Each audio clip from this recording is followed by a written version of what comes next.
Hey guys, J-Hoy here. Before we get into today's video, we tell you guys at the start of every single one of these videos that the vast majority of you guys are not even subscribed to the channel. So if you are brand new here or you're liking what you see, you're a long-time viewer, make sure to go down below, make sure you're subscribed, double check for me right now. Just take a second.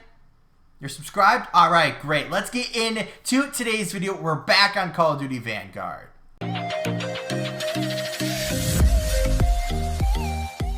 What's on, guys? J-Hoy back with you.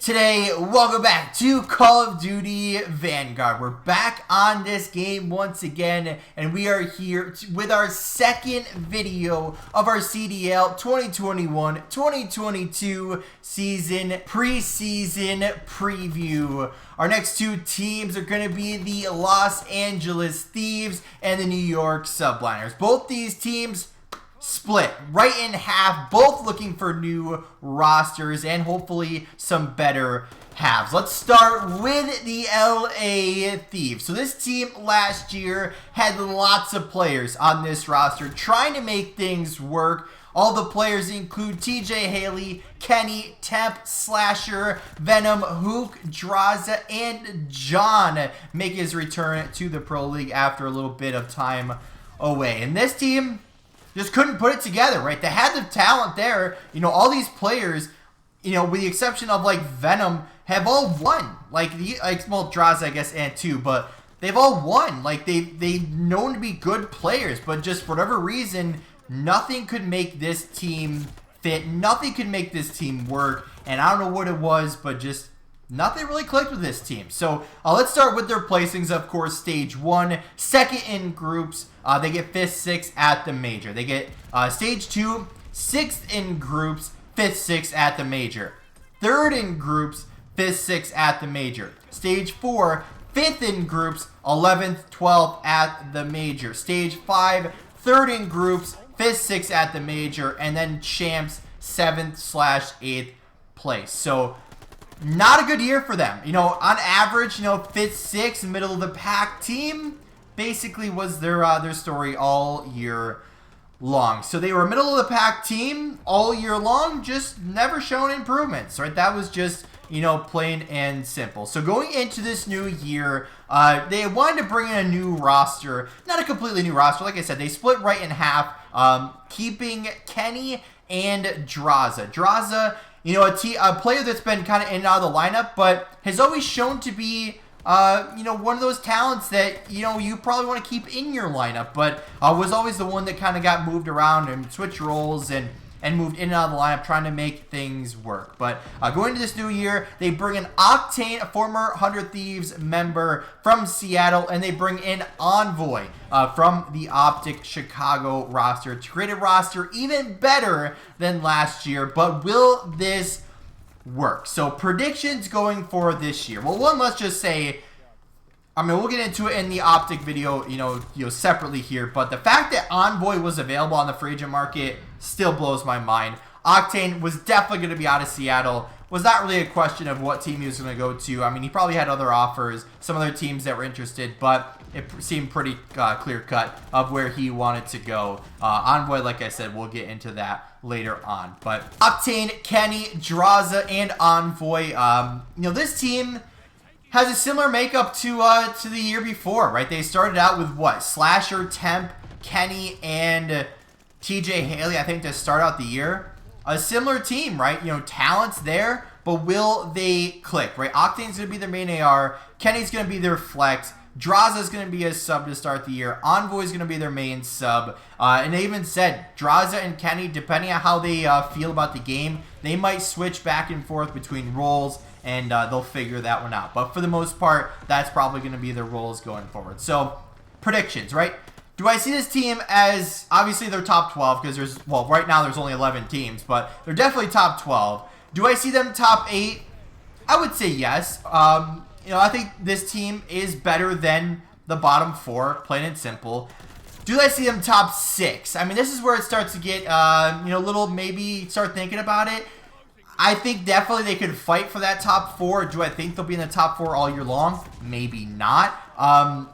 But top 6 might be where I want to put them. But I think probably top 6 guaranteed. No lower than top 8. But I definitely could see them fighting for the top 4. I think this team is very talented. We'll definitely see Draza hopefully get the chance to shine this year. Envoy in a new environment. We'll see how he meshes with this team. Of course, Kenny and Octane have been around long enough that we know what they're going to bring to the table. But I think yes, definitely top 8. I think definitely top 6, fighting for that top 4. So middle of the pack, but could be on the better side of the middle of the pack. So these guys have a lot of pressure on them. Hopefully they'll have some better luck than they will last year as far as the roster goes. And of course, we'll have to wait and see what this team's going to bring to the table. Our second team that we're going to be talking about in today's video is going to be a team that showed a lot of promise at times, but could never really stay in the spotlight, right? Starting on the back foot with a huge announcement. This is going to be the New York Subliners, by the way. I don't think I even said that, but this team was slated to be a pretty decent team, right? They had Zuma, they had Mac, I believe, Clayster, and Asim, I believe, was the roster at the start. And like I said, a good team, but just couldn't really put it together, right? They already started on the back foot. Zuma retired due to a hand issue or a thumb issue or wrist or something. I don't remember his exact injury, if you want to call it that. But something was wrong with his hands. He stepped back, retired, said, hey, I can't really do this. Maybe I'll come back if I can fix it. But for now, we'll take a step back. So the roster of Mac, Clayster, Diamond Con, and Hydra, or not Hydra, with Asim comes in. And, Hydra eventually joins this team as well later on. But, stage 1, right into the placements. Second in groups, third at the major. All right, great. Going into stage 2, they get second in the groups once again, but they get 7th, 8th at the major. So, post stage 2, they have Diamond Con go to the bench. Hydra then comes in. Now, this is what arguably, turns this team into the better part of that middle of the pack team. After Hydra comes in, they get first in groups, then they get second at the major. So instant improvements, right? Then they go into stage 4, second in groups, 5th, 6th at the major. But here's where more stuff comes in.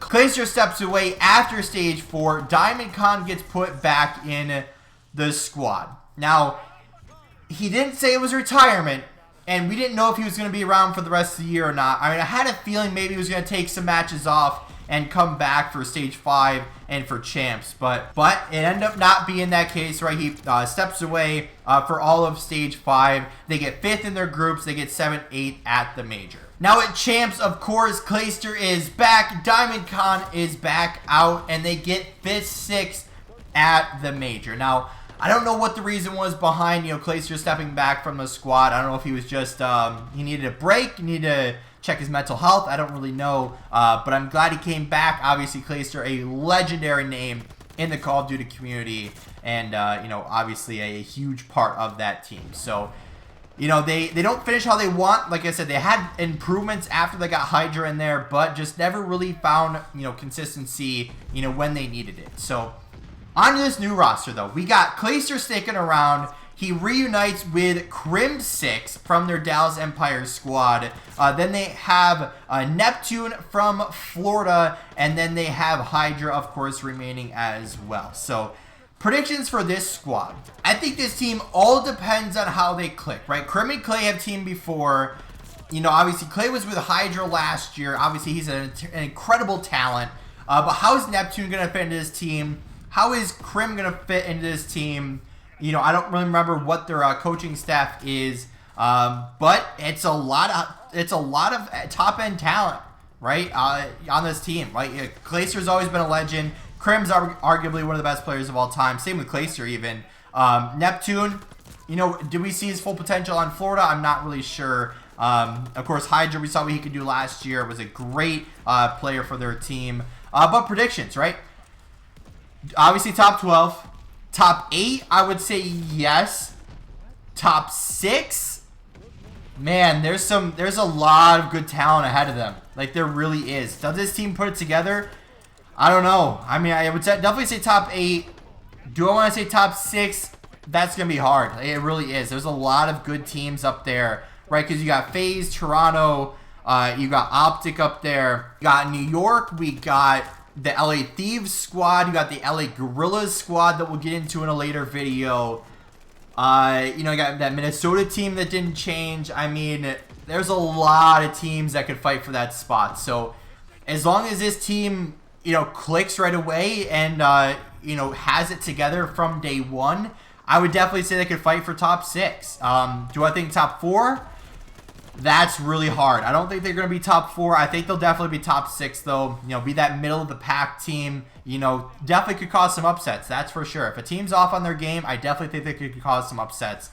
But there's a lot of teams up there, a lot of good talent at the top. So we'll have to wait and see what these guys bring to the table. But for the most part, I think these guys definitely could be a middle of the pack team. But with all that being said, guys, that's going to be it for today's video. If you did enjoy, hit that like button down below. Make sure to comment below. What do you guys think of these new rosters? How they're going to fare this year in this CDL? And of course, your thoughts on the whole you know, new rosters here in the end. But make sure you subscribe, turn those post notifications on so you never miss an upload. And don't forget, you can always change your mind later. With all that being said, guys, we'll see you in the next one.